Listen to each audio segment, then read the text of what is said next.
कई साल पुरानी बात है। एक घने जंगल में शेर राजा रहता था। वह रोज दिन कई शिकार कर कर अपना पेट भरता था, परंतु शिकार धीरे धीरे खत्म होने के कारण शेर को काफ़ी ज़्यादा भूख लगने लगी थी। शेर को अपने आप पर ही बहुत ज़्यादा गुस्सा आ रहा था और वह शिकार न मिलने के कारण वह पागल की तरह हर जंगल में जाकर शिकार की तलाश किया करता था। उसे शिकार ना मिलने के कारण वह धीरे धीरे तबीयत खराब भी होने लगी थी और वह धीरे धीरे बौखलाने भी लग जाता है। एक गांव में पहुंचकर वह ज़ोर ज़ोर से आवाज़ें लगाने लग जाता है। उसे कुछ भी समझ में नहीं आता है कि आखिरकार शिकार इतने ज़्यादा कम कैसे हो गए। वह पागल की तरह ज़ोर ज़ोर से चिल्लाने लग जाता है। तभी उसको एक सुगंधित खुशबू आ जाती है और उसके सामने एक सुनहरी हिरन आ जाती है। शेर भी ज़्यादा खुश हो जाता है और शेर भी बड़े आराम से हिरन रानी को कहता है, अरे तुम्हें क्या जल्दी थी मेरे सामने आकर मरने की? क्या तुम्हें अपनी जान प्यारी नहीं है? मैंने कई दिनों से कुछ भी नहीं खाया है और मैं जोर जोरों से आवाजें लगाता हूँ, परंतु तुम मेरे सामने क्यों आ गई? अपनी जान हथेली पर रहकर बताओ मुझे। अरे मैं तुम्हें क्या बताऊं राजा, मुझे तो आज न तो कल तुम्हारे हाथों से मरना ही था। कल का दिन आज के दिन में ही बदल गया। वो तो मेरे हाथों में नहीं था। मैं तो भाग्यशाली हूँ कि इस दिन के हाथ में मैं मरने जा रही हूँ। वाह हिरन रानी, तुमने तो मेरा मन जीत लिया। यह बात कहकर अब तो मैं तुम्हें बिल्कुल नहीं खाऊंगा। अब से हम दोस्त हैं, दोस्त। यहाँ पर शेर और हिरन के बीच गहरी मित्रता हो जाती है। क्या पता था हिरन को आगे चलकर उसके साथ क्या होने वाला था। उसने तो अपने मन को ही कुर्बान कर दिया था शेर के सामने, परंतु शेर की चालाकी आखिरकार किसको पता थी। और शेर और हिरन की काफ़ी गहरे मित्र हो जाते हैं और शेर राजा भी बड़ा खुश हो जाता है कि आखिरकार कोई तो ईमानदार मित्र मिला मुझे।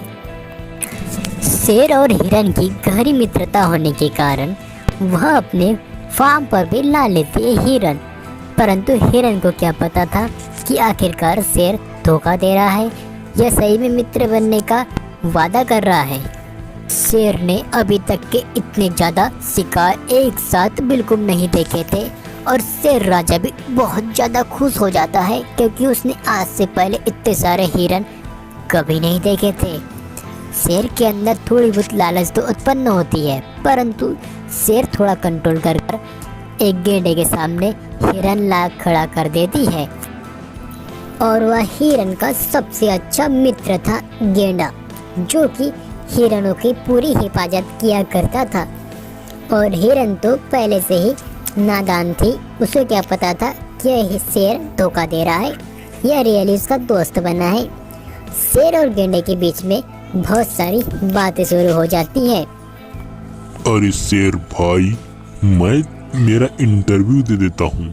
मेरा नाम गेंडा राजा सिंह है और जो कि मेरे नुकीले दांतों से मैं किसी को बिल्कुल नहीं छोड़ता हूँ।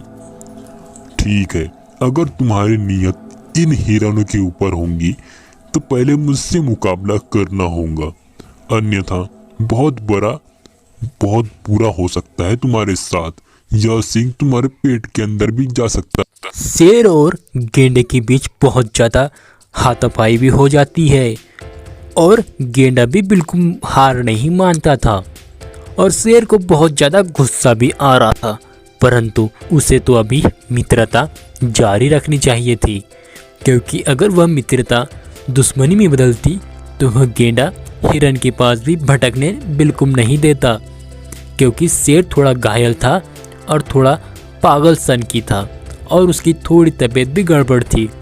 इसी के चक्कर में वह गेंडे से पंगा नहीं लेना चाहता था। वह अभी तो वहाँ से चुपचाप सा निकलने का सोचता है, परंतु उसे जाने का मौका मिल जाता है। शेर राजा अपने घर फिर से रिटर्न जाने लग जाता है और उसे बहुत ही ज़्यादा गुस्सा आता है। वह बदला निकालने के लिए फिर रिटर्न आने का सोचता है। वह अपने घर पहुंचकर बड़ा ही अपने आप पर बहुत ज़्यादा गुस्सा करता है कि इतने सारे हिरन देखकर पहले ही खा लेना था। और यार एक मौका मिला था, हिरन को दबा के खा लेना था। कहाँ हिरन के जाल में फंसकर मैं एक गेंडे से मिलने चला गया। ये मेरी बहुत बड़ी गलती थी। अगर मैं हिरन को खा लेता ना, अब मेरे हाथ में इतनी ताकत आती, मैं गेंडे से भी मुकाबला कर पाता और गेंडे को भी हरा पाता। आप तो मुझे एक इंसान को बुलाने जाना पड़ेगा जो कि मेरी मदद कर सकती है। चलो मैं उसके पास जाकर थोड़ी सी मदद मांग कर देखता हूँ। अगर मदद मिल जाती है तो बहुत ज़्यादा आनंद ही आनंद, हिरन ही हिरन मिल पाएंगे मुझे। यही तो बात है। चलो अब मैं चलता हूँ, देरी नहीं करता हूँ।